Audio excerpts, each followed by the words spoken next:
Alors bonjour à tous, merci au Seigneur. Quel privilège d'être encore ensemble dans cette matinée.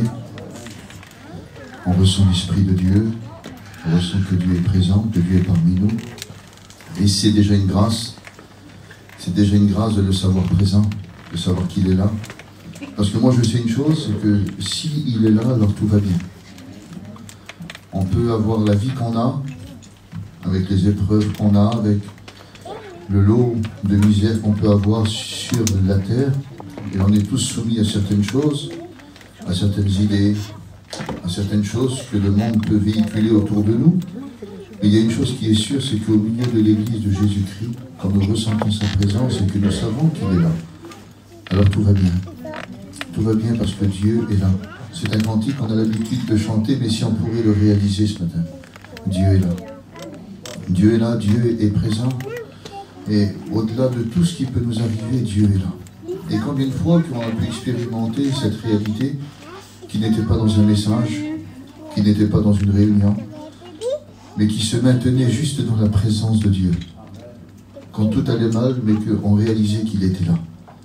On était dans des soucis, dans des problèmes, on était accaparés par des choses du monde, on était embêtés. On a eu tous des problèmes. Et quand on a fermé nos yeux, personne ne nous a prêché, personne ne nous a parlé de Dieu, mais on a ressenti sa présence. Et il était là. Et combien de fois qu'il a été là, combien de fois que je me souviens qu'il a été là quand j'en ai eu besoin. Et ce matin, il est encore là. Il est encore là. Alors, quelle que soit la chose qui peut nous arriver, ce qui pourrait nous arriver de mieux ce matin, c'est de ressentir sa présence. De ressentir qu'il est là, c'est le principal et c'est ce qui devrait nous réjouir. Voilà, ben moi je suis content d'être avec vous ce matin. Je me réjouis de vous apporter un petit conseil. Je me suis réveillé ce matin, j'ai médité la parole de Dieu. Et puis j'ai noté quelques petits versets de la Bible. Je crois de tout mon cœur qu'ils ont été profitables pour moi et je crois qu'ils seront profitables pour vous. Parce que c'est ce qui compte, vous savez, c'est de partager la parole et d'être édifiés les uns les autres. De se perfectionner au moyen des Écritures, c'est le meilleur des avancements qu'on peut avoir en Dieu. C'est d'avancer avec la parole, c'est d'avancer avec la Bible. Tellement de choses qui nous fatiguent aujourd'hui.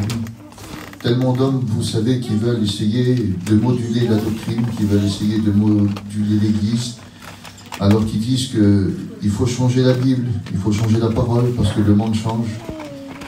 Alors que, quand on lit les Écritures, la Bible nous présente un évangile qui ne change pas dans un monde qui passe.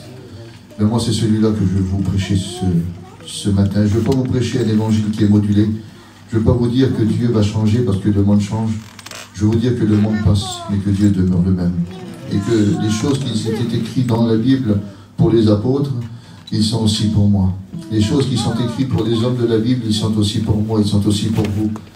Et c'est juste ce que je voudrais vous prêcher ce matin. Mais avant de rentrer dans une réflexion, j'aimerais compris. J'aimerais compris, Seigneur. Sacha, tu le fais ?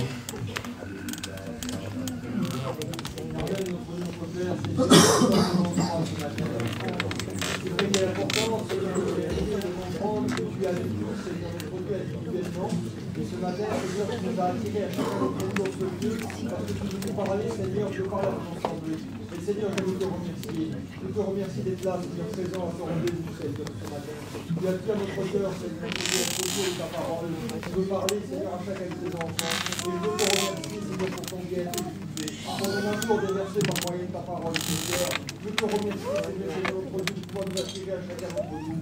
Seigneur, de prendre soin de nous, de faire attention à nous, d'avoir des regards sur nous, Seigneur, et tout le monde change, nous nos regards fixés sur toi, Seigneur, afin que notre foi, Seigneur, puisse se construire en toi, puisse grandir en toi, Seigneur. Je veux te remercier, bénis-nous, Seigneur, son cœur, nous t'en tes mains sur ta vie, bénis chacun d'entre nous, que notre cœur soit disponible, avec un cœur ouvert, Seigneur, à ta parole, qu'on ne soit pas, Seigneur, des contradisants, Seigneur, qu'on ne rejette pas ta parole, mais qu'on accepte ta parole telle qu'elle est, Seigneur. Je te remercie, Père, au nom de ton Fils Jésus. Amen. Gloire à Dieu. J'aimerais dans cette matinée vous parler de quelques hommes.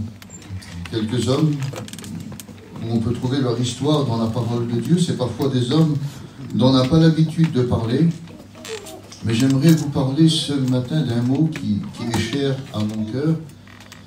C'est le dévouement. C'est d'être dévoué.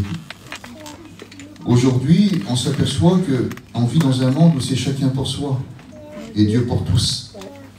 Mais quand on ouvre la Bible et qu'on lit l'histoire de ces hommes, on voit qu'à des moments précis de leur vie, ça a été des hommes dévoués.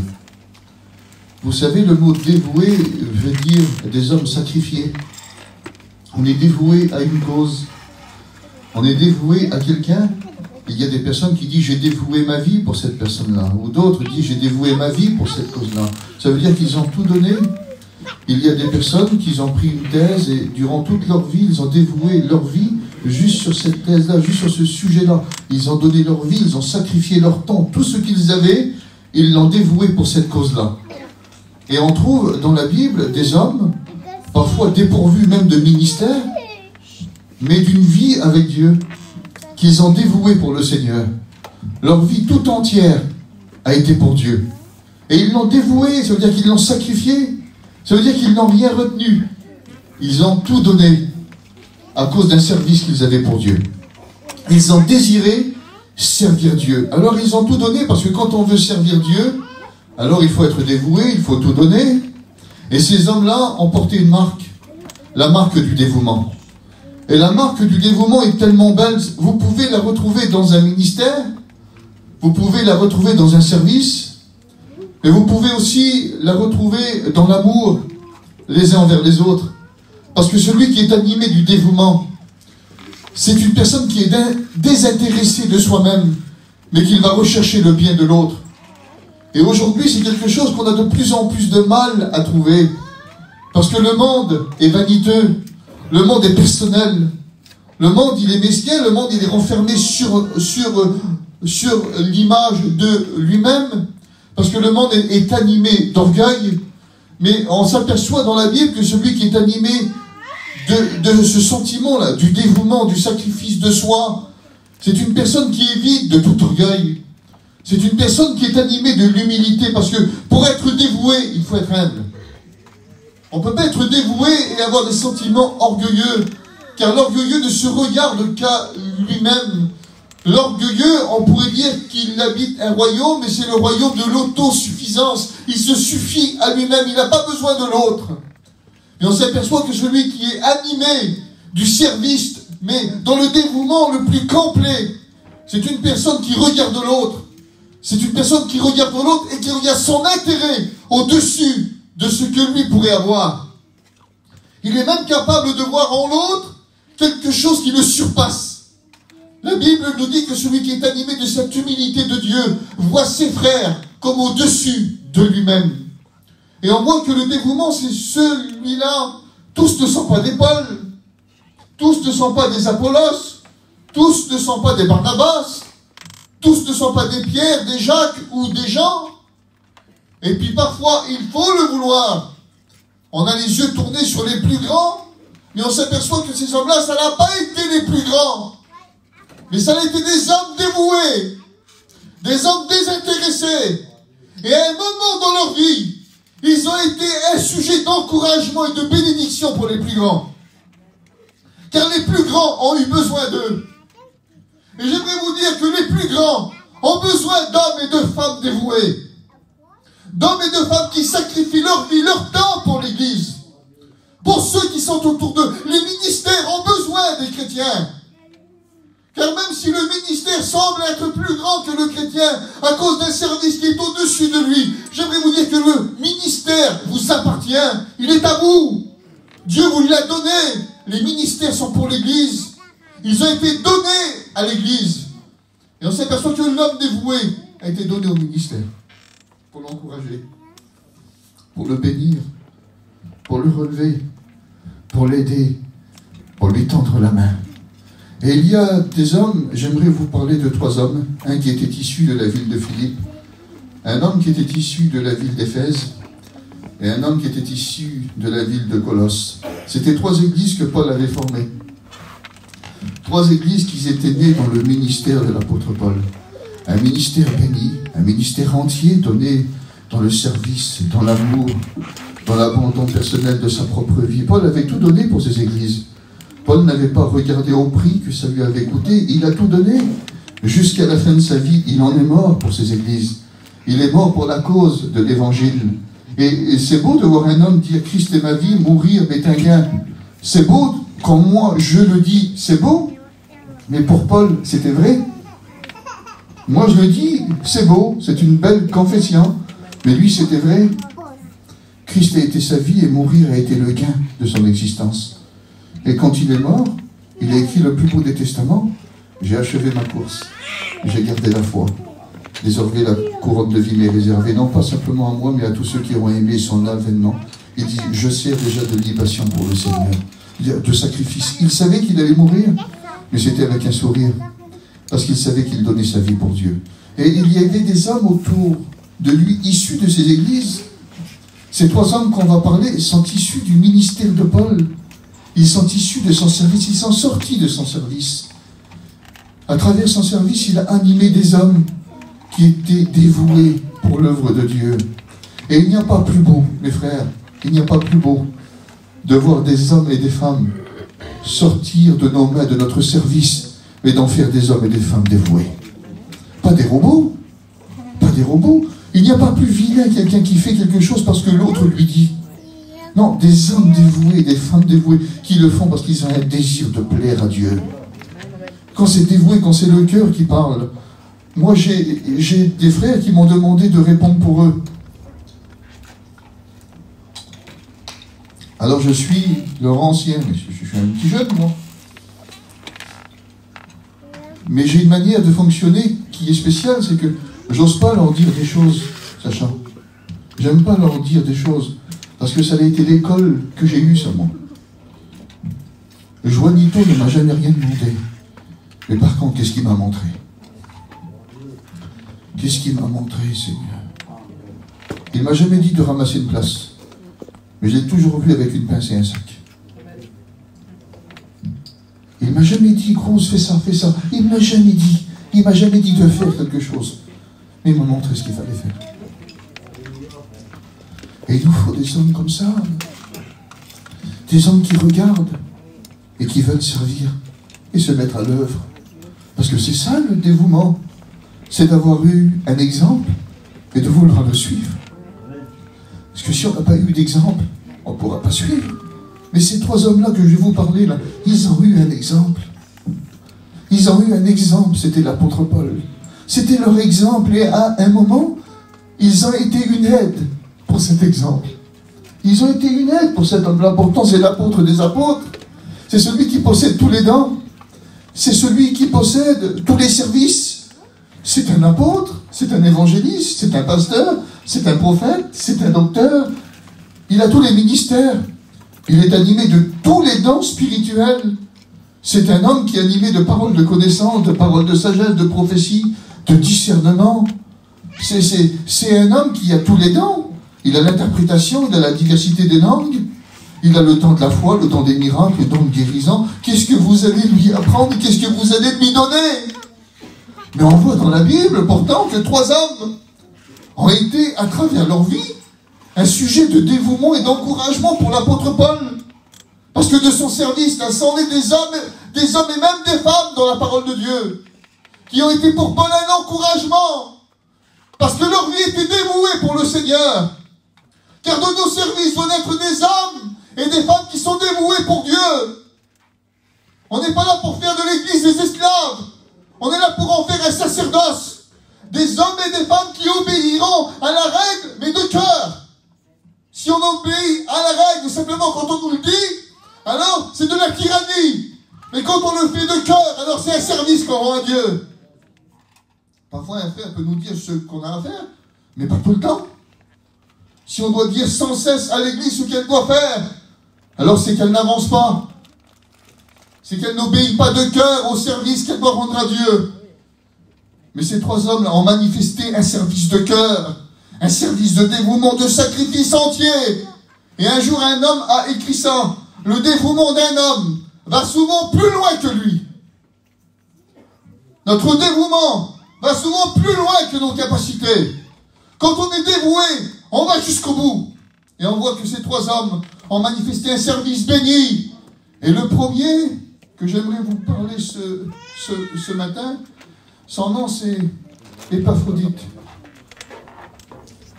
C'est pas le plus connu.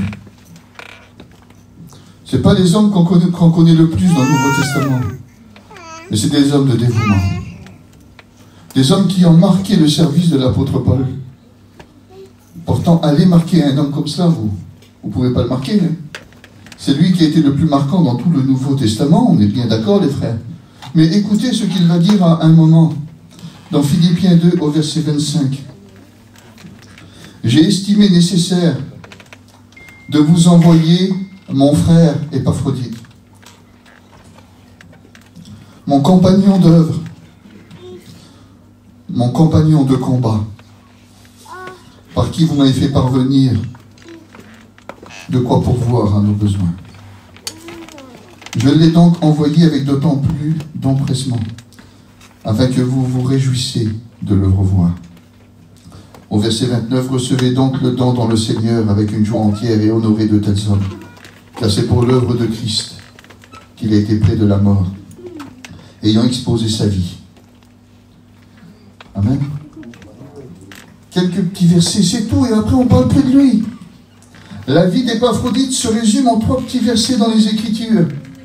On sait que c'est un homme de Philippe, on sait qu'il a été envoyé par l'apôtre Paul, mais à travers quelques petites lignes, on ressent tout l'amour et toute la dévotion de cet homme envers un apôtre qui en avait besoin. On voit une chose, la première des choses que Paul va dire à son sujet, c'est « Je vous envoie, Épaphrodite ». C'est un envoyé. C'est une personne que tu peux envoyer. C'est une personne sur qui tu peux compter. Ça peut être pour toi un messager fidèle. Et il y a au milieu de l'Église, je le crois de tout mon cœur, des frères et des sœurs qui sont des messagers fidèles. Des personnes sur qui tu peux compter, parce que tu en as besoin. Même si tu es un apôtre Paul, tu as besoin de messagers fidèles autour de toi, qui colportent les bonnes choses, qui colportent les bons messages, qui colportent les bonnes nouvelles, qu'il ne se réjouit pas, comme la Bible dit, comme ceux qui vont pour se réjouir, pour rapporter ce qui est mauvais, pour rapporter ce qui n'est pas édifiant au sujet de la parole et de l'Église. On se réjouit pas de ces choses-là, nous. La Bible nous dit que Paul va envoyer un homme parce qu'il est un messager fidèle. Et Paul se réjouit à son sujet. Il est content du dévouement de Épaphrodite, parce que cet homme-là est un messager. Ça semble ne vouloir rien dire pour vous, mais on compte sur les messagers fidèles. On compte sur ceux qui ont des langues exercées pour manifester, pour parler de la grâce de Dieu. La Bible nous dit que nos paroles, notre langue doit être assaisonnée de sel. Et elle doit communiquer des grâces à ceux qui l'écoutent. Et Épaphrodite était un homme comme cela. Il communiquait la grâce que Paul lui donnait à dire.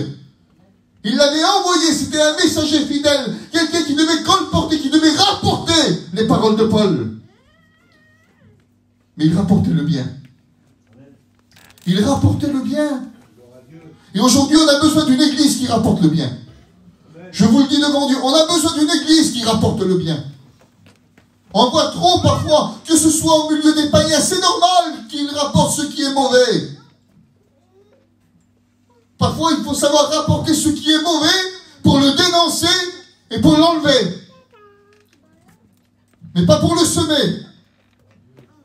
Pas pour qu'il continue à naître dans le noir et dans les endroits sombres.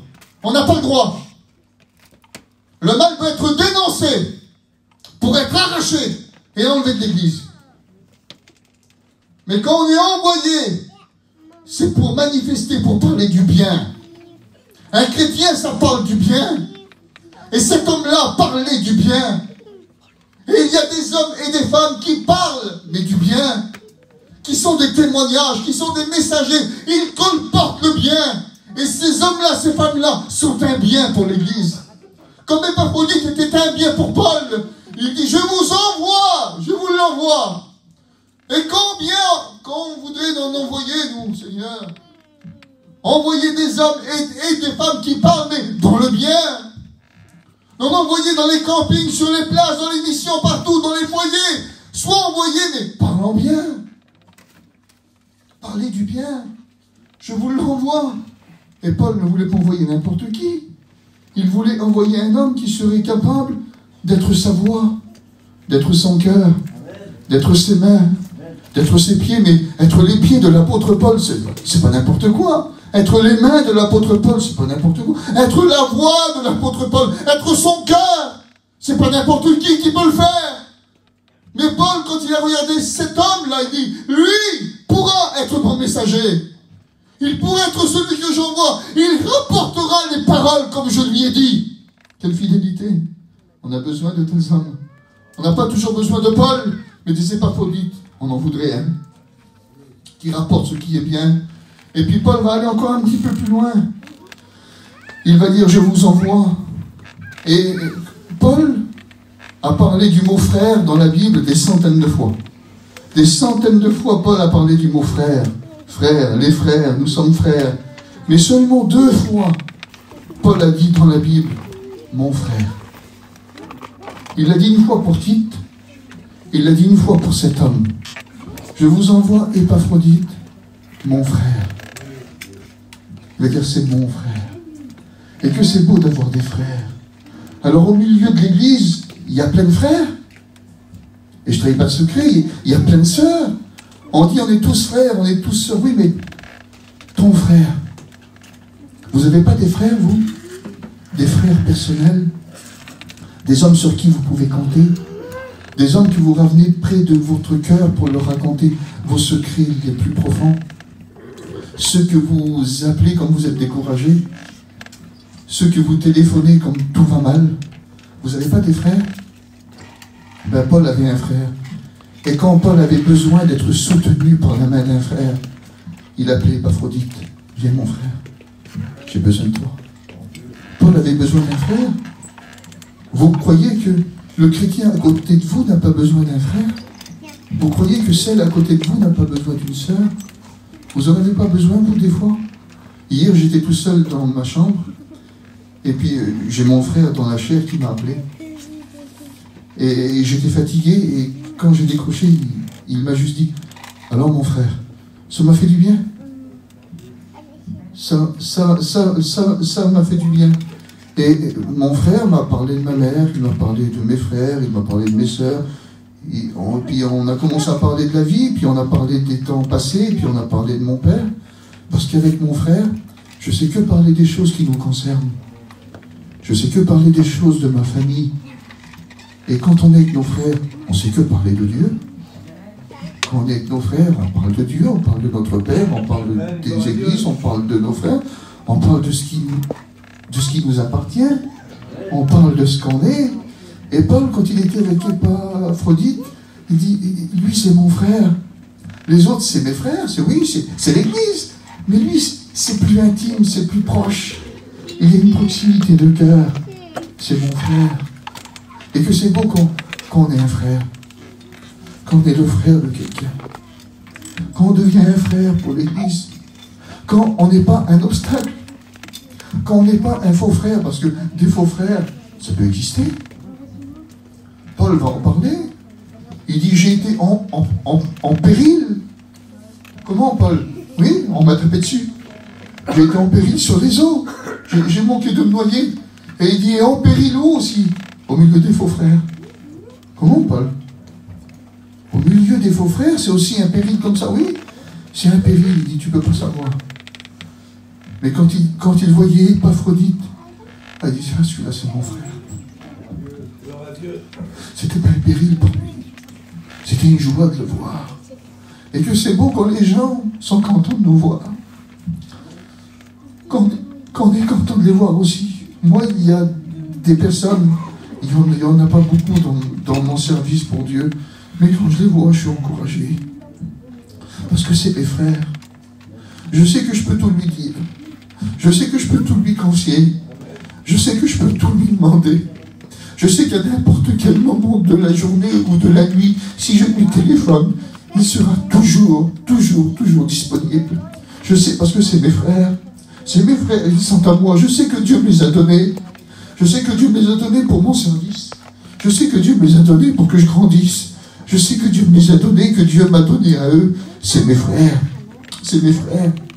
Et quand Paul voyait cet homme-là, pourtant c'est pas le plus grand, c'est pas celui dont on parle le plus, il dit, ah, celui-là, c'est mon frère. Et je vous envoie mon frère. Et il va aller un petit peu plus loin après, et il va dire, c'est mon frère, et c'est mon compagnon d'œuvre. Il va dire, c'est mon compagnon d'œuvre. Et un compagnon d'œuvre, c'est pas facile à trouver. Les frères, c'est pas facile à trouver un compagnon d'œuvre. Je parle pas d'un homme qui vient avec vous faire une mission. Je parle pas d'un homme qui prend une semaine avec vous, une église. Un compagnon d'œuvre. Un compagnon d'œuvre. Une compagnon. Une femme, même dans l'église, peut devenir un compagnon d'œuvre. À travers la prière, à travers le service qu'elle rend à Dieu, même si elle ne prêche pas. On voit dans la Bible que Paul pouvait compter sur des femmes extraordinaires, avec des valeurs extraordinaires. Prenez cette femme, Phoebe, c'était une femme extraordinaire.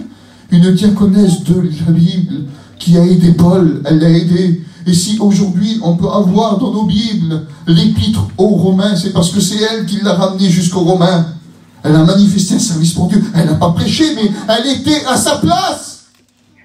Et aujourd'hui, on a besoin d'hommes et de femmes qui se trouvent à leur place pour devenir des compagnons d'œuvre. On a besoin de compagnons d'œuvre. Au milieu de l'église, on a besoin de compagnons d'œuvre, mais c'est pas facile à les trouver. Paul a planté. Apollos a arrosé. Et Dieu a fait croître. Ça, c'est un compagnon d'œuvre. C'est quand tu sais planter et qu'un autre sait arroser. Alors on voit que dans le temps, Dieu est capable de faire croître. Mais si Paul plante, et si Apollos vient, et qu'il piétine la semence, ça devient compliqué de travailler pour Dieu. On a besoin de compagnons d'œuvre. De compagnons dans le service. Et un compagnon d'œuvre, c'est juste écrit ça. Il peut t'aider. Un compagnon d'œuvre, c'est ça, il t'aide. Quand tu sèmes quelque chose, il ne piétine pas. Ta semence que tu plantes, c'est pas un scandale pour lui. C'est pas un sujet de jalousie, non. Il vient, il te donne la main, il t'aide. Seigneur, on a besoin de compagnons d'œuvre. On a besoin de compagnons dans nos services. On a besoin de l'église. Les frères, vous n'avez pas besoin de l'église? Vous n'avez pas besoin des chrétiens? Paul, le grand Paul, a eu besoin de cet homme-là. Il va dire, cet homme-là, c'est mon compagnon d'œuvre. C'est mon compagnon d'œuvre. Il est précieux pour moi. Mais Paul, tu fais tout seul, toi. Tu as 5 ministères, tu as 9 dons spirituels, tu fais des voyages missionnaires, tu vas dans le monde entier. Tu fais tout seul. Non, je ne fais rien tout seul. J'ai besoin d'Épaphrodite. Parce que c'est mon frère. C'est mon envoyé. C'est mon messager fidèle. C'est celui que je sais envoyer. C'est mon compagnon d'homme. Il me donne la main. Il me donne son cœur. Il me donne son aide. J'ai besoin de lui. Même si je suis Paul, je ne fais rien tout seul. J'aimerais vous dire, dans cette matinée, même si vous auriez un Paul dans cette église, tout seul, il ne fera rien. Il a besoin de vos mains. Il a besoin de vos cœurs. Il a besoin de vos prières. Paul tout seul, il n'est rien. Il dit, j'ai besoin d'Épaphrodite. Où sont les Épaphrodites ce matin? Il dit, j'ai besoin parce que tu es mon compagnon d'œuvre. Tu es précieux pour moi. Et il va dire encore un petit peu plus loin. Il va dire, c'est mon compagnon de combat. Mais Paul, tu combats tout seul, toi tu es un poids lourd. Oui, mais j'ai besoin de lui. J'ai besoin d'un compagnon de combat. J'ai besoin de quelqu'un qui m'aide dans mes combats. Parce que dans mes combats, je ne suis pas tout seul. J'ai besoin de mes frères. J'ai besoin de mes frères, je ne suis pas tout seul. J'ai besoin de mes frères pour m'encourager. Mais suivre Paul dans ses combats, ce n'était pas suivre Cruz. Je ne veux pas rabaisser personne, mais les combats de Cruz ne sont pas des combats de Paul. Paul, c'était compliqué de le suivre. Suivez-moi, et dans les missions, vous allez grossir. Suivez Paul, et vous allez peut-être mourir. C'était compliqué de suivre Paul. Devenir un compagnon de combat de l'apôtre Paul, ce n'était pas permis à tout le monde. Ce n'était pas permis à n'importe quel homme. Ce n'était pas permis à n'importe quelle femme de s'engager aux côtés de l'apôtre Paul. Ce n'était pas permis à tout le monde. car le suivre réclamait un renoncement total à sa propre vie. Et on voit que Paul va dire de cet homme-là, c'est mon compagnon de combat. Ça veut dire que quand Paul dit, quand j'avance, quand je suis au plus fort du combat, quand je combats avec le diable, avec les démons, avec les autorités, avec toutes les barrières qui sont devant moi, quand le combat est acharné, quand j'ai besoin de me retourner, de compter sur quelqu'un, je vois le visage de l'Épaphrodite. Je le vois parce qu'il est dans le combat avec moi. Je ne suis pas tout seul, il combat avec moi, il combat pour moi. Il est dans le combat avec moi, où c'est le plus acharné, où ma main est là pour faiblir. C'est mon compagnon de service, il m'aide, il me relève. Il m'aide dans mes combats. Et combien de fois, parfois, j'ai passé par des combats qui étaient très très durs, tout seul, je vous le dis devant Dieu. Je m'en aurais pas sorti. Mais j'ai eu des compagnons de combat. Combien de fois, je le dis parce qu'elle n'est pas là, mais combien de fois j'ai eu ma Sandy, qui a été mon compagnon de combat. Combien de fois qu'elle m'a relevé, combien de fois qu'elle m'a parlé, combien de fois qu'elle m'a exhorté, combien de fois qu'elle m'a apporté une parole de Dieu. J'ai eu des compagnons de combat qui m'ont aidé, qui ont soutenu mes bras. Des compagnons de combat, c'est pas toujours qu'on les trouve. Mais quand on trouve un frère qui devient un compagnon de combat, qui soutient nos mains, celui-là, que c'est précieux, et pour Paul c'était précieux. Il dit, cet homme, l'Épaphrodite que je vous envoie, il est précieux. Il est précieux parce que c'est Paul qui va même le confesser. Alors, j'ai envie de le croire. Il dit, il n'a pas eu peur d'exposer sa vie. C'est-à-dire qu'il a tout donné. Il a été jusqu'au bout. C'est un homme qui est rempli de dévouement. Il est au plus fort du combat. Il sait te suivre. Et que c'est beau quand on devient un frère qui sait suivre les autres au plus fort du combat. L'ami aime en tout temps, vous savez. Et dans le malheur, il se montre un frère. Mais lui, c'est le frère dans le combat. C'est le frère dans l'œuvre. C'est le frère qui est là, qui est capable d'aider dans n'importe quel moment. Dans les jours les plus fatals, il sait aider. Et Paul avait le privilège de voir un autre homme. On passerait pas sur cet homme-là. Et on va parler de Épaphras. Cet homme qui était de Colosse. Et la Bible nous dit que cet homme-là a été un compagnon de combat aussi pour l'apôtre Paul. Paul n'a pas été tout seul dans ses combats. Il a pu compter sur ces hommes-là, des hommes merveilleux. Et pourtant, cet homme-là, moi, je ne le connaissais pas. Je l'ai connu récemment à travers les Écritures. Je me suis dit, mais Seigneur, quel homme? Quel homme? Il l'a suivi, même ici. On voit que Paul n'a pas toujours été suivi. Paul n'a pas été l'homme qui était suivable. Il n'était pas suivi parce qu'il n'était pas suivable. Peu d'hommes ont suivi Paul. Et la Bible nous dit que pourtant, cet homme-là, Épaphras, dont on ne connaît pas beaucoup le nom, il y a un petit texte dans la parole de Dieu, il est tout simple, Philippiens 1 au verset 23. Épaphras, mon compagnon de captivité en Jésus-Christ. Compagnon de captivité. Très peu ont partagé l'intimité de Paul en prison. Très peu. Il n'en a pas eu beaucoup. Silas, dans la prison avec Paul, Timothée, Épaphras, le trio. Très peu d'hommes ont été en prison avec l'apôtre Paul. Aujourd'hui, pour nous, ce serait quelque chose de terrible. Mais je crois de tout mon cœur que pour Épaphras, c'était un privilège de partager ses jours à côté d'un tel homme. Dans la prison, mais avec Paul. En prison, mais avec Paul. Et il y a des endroits parfois qui ne sont pas terribles pour l'évangile. Oui, mais c'est avec un tel. Et là, c'est en prison, mais c'est avec Paul. Et écoutez le témoignage que Paul va rendre. Parce que ça, c'est un combattant, ça. C'est un compagnon de captivité. C'est un homme qui est en prison. Et écoutez, alors, on en a vu un chanter. On ne sait pas l'état d'esprit de Timothée quand il était en prison, mais on sait que Silas était capable de chanter même en prison. Ben, écoutez l'état d'esprit de cet homme-là. Colossiens 4, verset 12.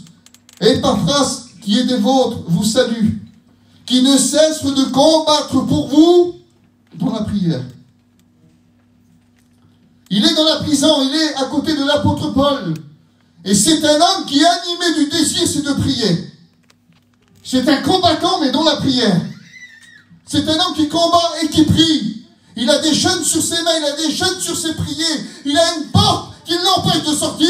Il y a un homme qui est à côté de lui qui s'appelle l'apôtre Paul. Et pourtant, quand Paul le regarde, il voit un homme qui prie. Il voit un homme qui a un compagnon de captivité. Il a un compagnon qui possède les mêmes chaînes que lui. Mais il voit un désir dans le cœur de cet homme-là. C'est un prieur. Et Paul va être marqué par la vie de prière de cet homme. Et il y a des vies de prière qui nous marquent. Vous avez jamais vu des sœurs qui vous a marqué par leur prière? Vous en avez vu, hein? C'est des gens qui sont marquants. Quand vous les voyez, vous dites, Seigneur, ça se voit que c'est des prieurs. Ça se voit que ça prie. Quand vous les voyez, ils ont l'odeur de Dieu. Quand ça parle, ça dit deux mots. Vous savez, il y a un verset de la Bible qui dit que les paroles des sages sont comme des clous plantés, réunis dans un seul recueil et inspirés par un même maître.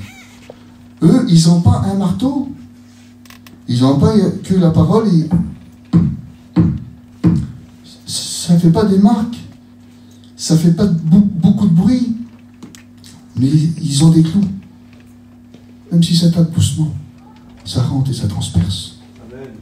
Ils sont animés. Ils ont quelque chose de Dieu. Celui qui prie, il est animé. Il est encourageant. Quelqu'un qui prie, qui ressemble à Dieu, il n'y a pas plus encourageant. Quelqu'un qui a une vie de prière. Mais j'aimerais vous poser la question. Où sont ceux qui dépendent de la prière? Où sont ceux qui dépendent de la prière? On voit que cet homme-là, Épaphras, il est en train de combattre avec l'apôtre Paul, mais il aurait pu combattre avec les armes de Paul, avec les ministères de Paul, avec les dons que Paul possède. Mais non, il ne combat pas avec les armes des autres, il combat avec ses armes à lui. Et son arme à lui, c'est la prière. Il est en train de prier, puis Paul le regarde, et puis il réfléchit, et puis il est en train d'écrire une lettre. Il est en train d'écrire à l'église de Colosse, et puis il l'observe. Et puis il voit cet homme avec des chaînes sur ses mains, des chaînes sur ses pieds. Et puis il le regarde, et puis il écrit. Épaphras vous salue, celui qui combat dans la prière pour vous.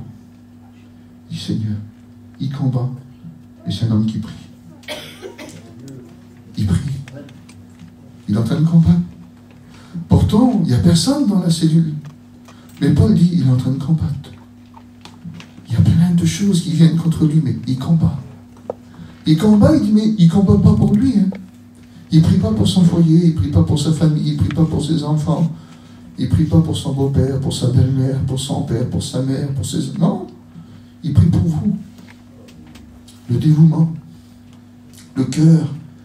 Il dit, il prie pour vous. Il dit, demande pas pour lui, demande pour vous. Pourtant, il a des chaînes, il est dans une prison, il va peut-être mourir, mais il ne réclame pas que Dieu protège sa vie. On aurait été dans la prison, Seigneur, garde ma vie, garde ma vie. Et lui, il dit, il combat pour vous. Il n'a pas de temps de prier pour lui. Il est tellement dévoué. C'est un combattant, il combat. Il est dans les chaînes, mais il combat pour vous. Seigneur, Seigneur. Quel niveau? Quel niveau? Alors est-ce qu'on va baisser le niveau et dire, oui, mais je ne paie pas phrase, non. Mais t'es un chrétien. Son esprit et le tien, c'est le même. Jésus à lui et Jésus à toi, c'est le même.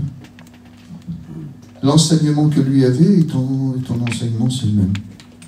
Lui, il avait Paul dans une prison, toi, tu l'as dans la Bible. Ce que Paul lui a dit, il te le dit à toi. Tu peux le faire. Tu peux aller aussi plus loin. Tu peux devenir un combattant dans la prière. On a besoin de combattants dans la prière. On n'en trouve plus. Je vous le dis devant Dieu, on n'en trouve plus. On trouve plein d'hommes et plein de femmes aujourd'hui qui désirent écouter, mais peu d'hommes et peu de femmes qui désirent prier. Aujourd'hui, la prière, ça devient un effort. La prière devient un effort. Je comprends que dans la persévérance, on doit faire des efforts et dans plein de choses. Mais je vous le dis devant Dieu, puis les frères, reprenez-moi, c'est pas grave, mais c'est ma pensée. Je ne comprends pas qu'il nous faut faire des efforts pour prier. Je ne comprends pas. Je ne comprends pas qu'il nous faut faire des efforts pour parler à Dieu. Je ne comprends pas qu'il nous faut faire des efforts. Un jour, j'ai fait cette expérience-là, je l'ai déjà raconté ici, mais je vous le redis. Un jour, Dieu me l'a dit personnellement, je faisais des efforts. Le 1er janvier, il faut que je prie 3 fois par jour, constamment. Mais pas la petite prière, je veux prier. Une vraie prière, quelque chose d'intense avec Dieu, je veux prier. Je l'ai fait une journée, je l'ai fait 2 jours, je l'ai fait 3 jours, je l'ai fait 4 jours, je l'ai fait une semaine, je l'ai fait 15 jours. Puis après, c'était fatigant.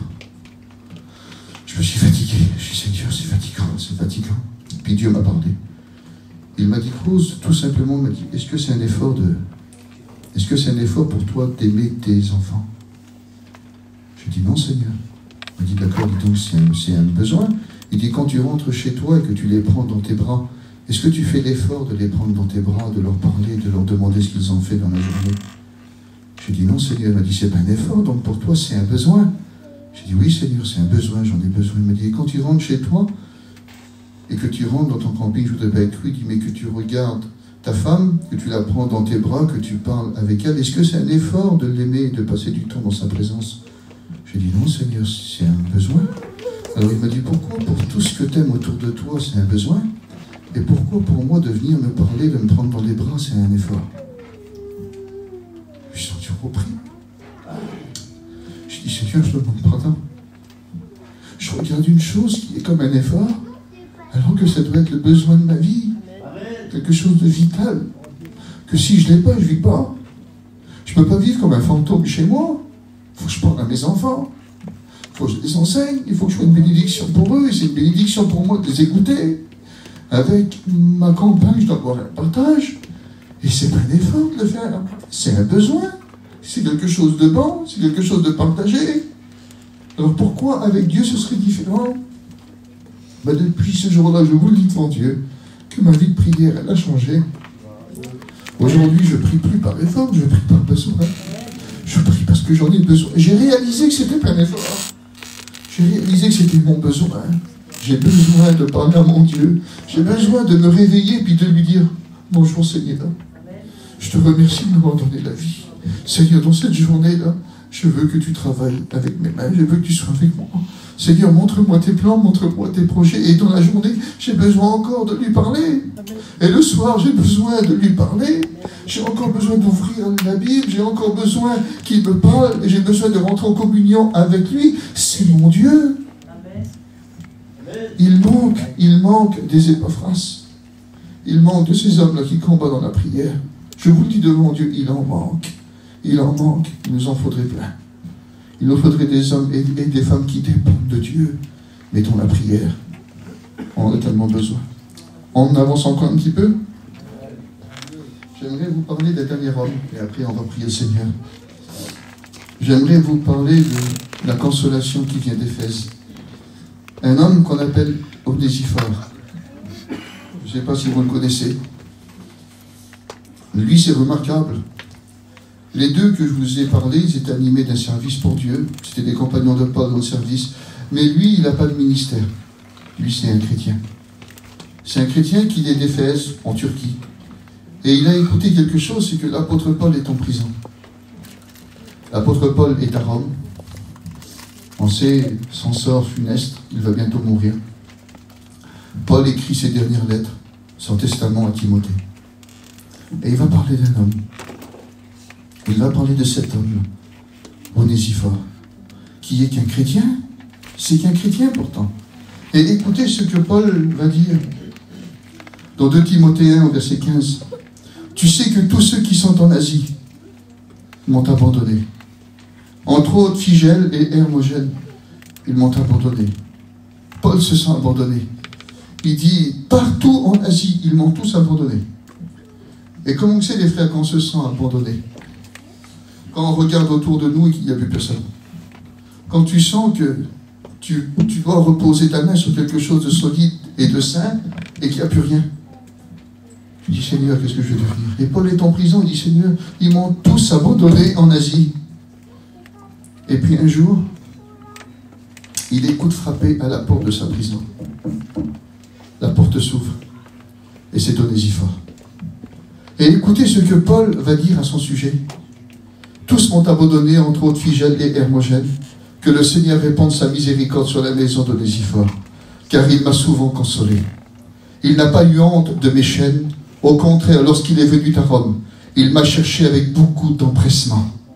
Et il m'a trouvé.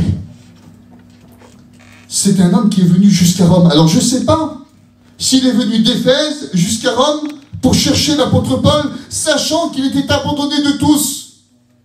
Mais quand on regarde le voyage, Éphèse-Rome, il y a plus de 2000 kilomètres. 2000 kilomètres pour aller voir un homme. Alors je ne sais pas s'il l'a fait pour lui personnellement, mais la Bible dit qu'il est venu d'Éphèse. 2000 kilomètres, il n'est pas venu pour prêcher. Il est venu pour consoler un homme. Un homme qui est dans sa prison, un homme qui va bientôt mourir, un homme qui est devenu un vieillard. Il est dans les chaînes, tous commencent à l'abandonner. Et Paul va le confesser, va dire, Phygèle, Hermogène et plein d'hommes m'ont abandonné. Mais il y a un homme qui est venu jusqu'à Éphèse. Et la Bible nous dit cela, et c'est ça qui m'a touché. Il m'a cherché. Et que c'est vous un frère qui cherche son frère. Il m'a cherché.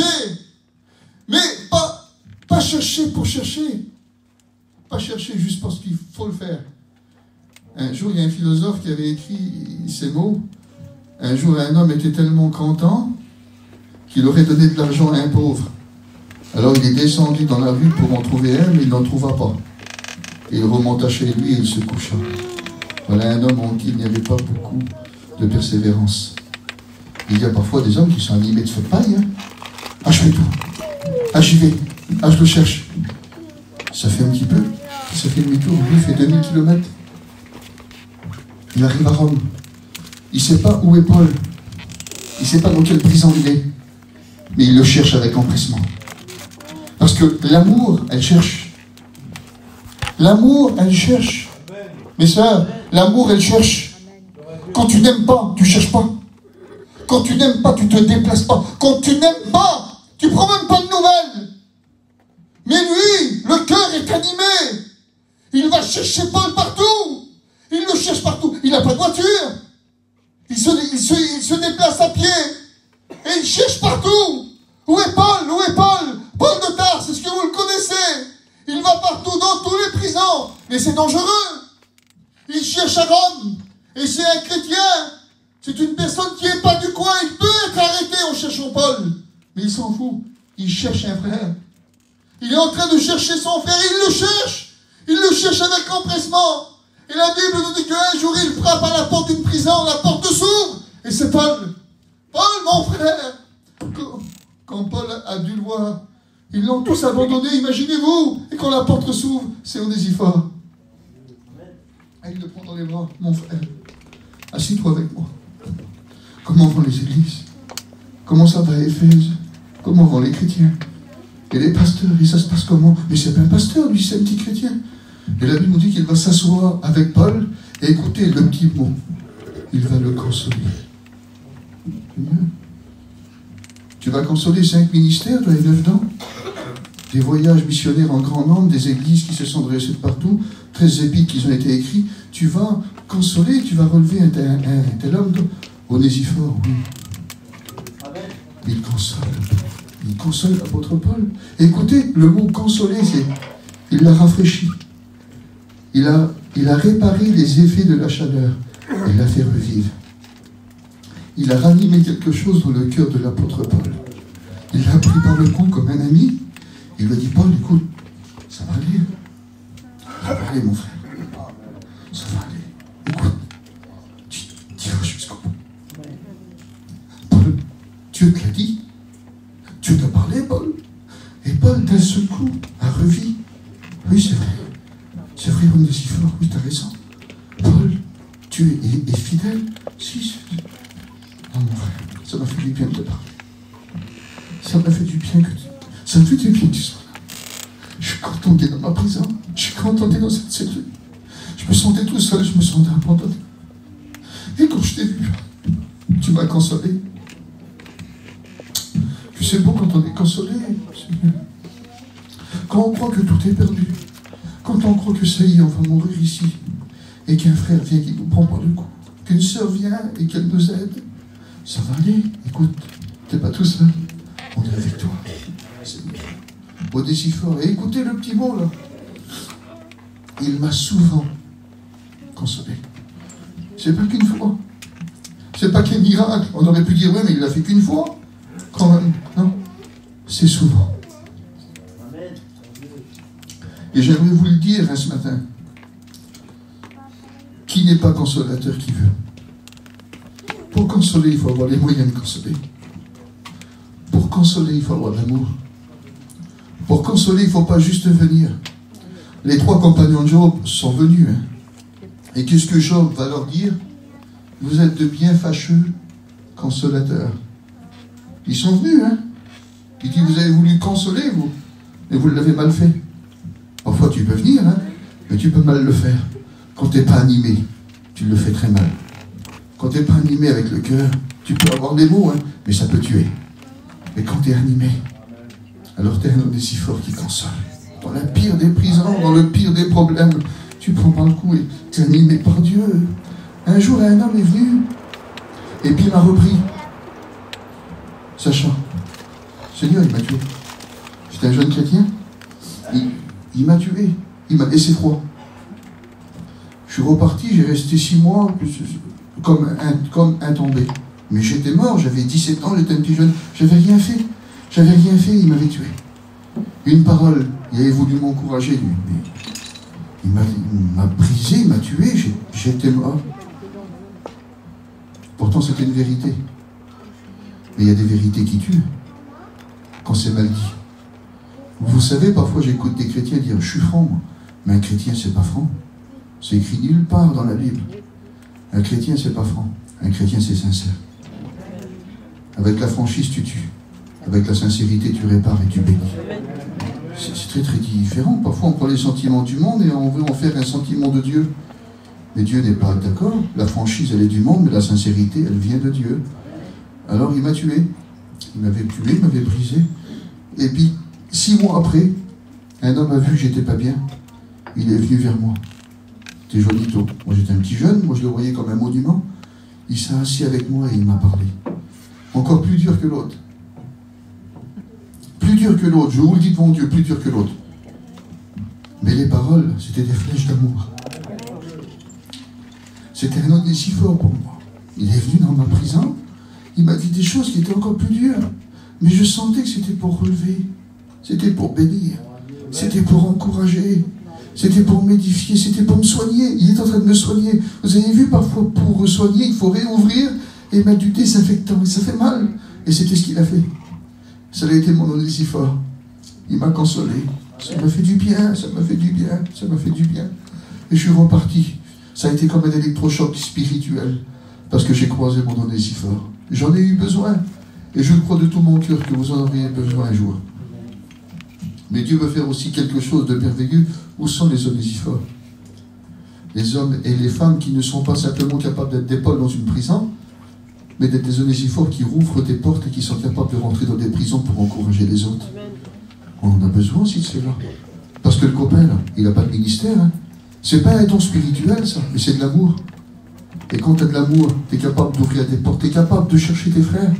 Tu es capable de chercher des besoins, tu es capable de chercher quand tout va mal, tu es capable de chercher quand tu la vois plus, tu es capable de chercher quand tu ne le vois plus, tu es capable d'aller d'ouvrir des portes, de les prendre par le cou et de leur demander ce qui ne va pas, de les relever, de les consoler, de les faire revivre, de les rafraîchir.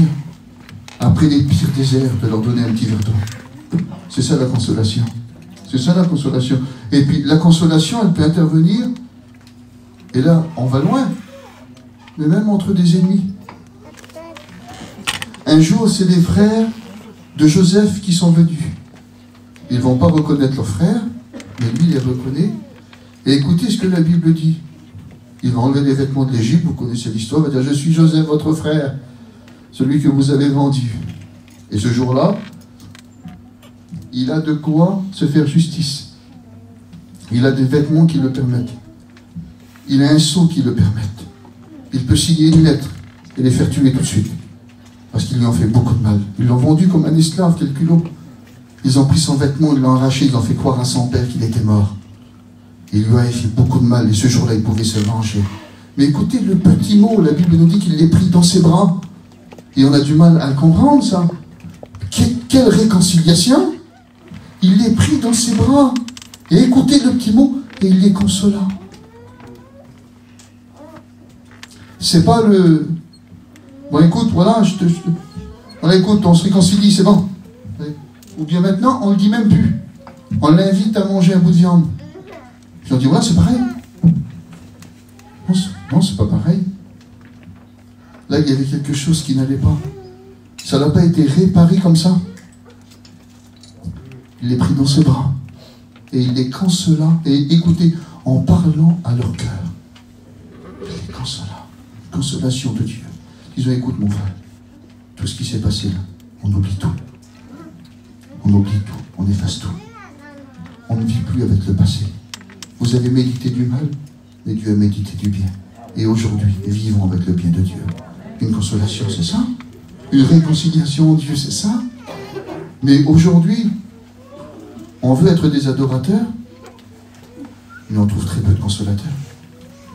Aujourd'hui, on voudrait trouver des consolateurs. Alors, on va prier. Vous l'avez compris?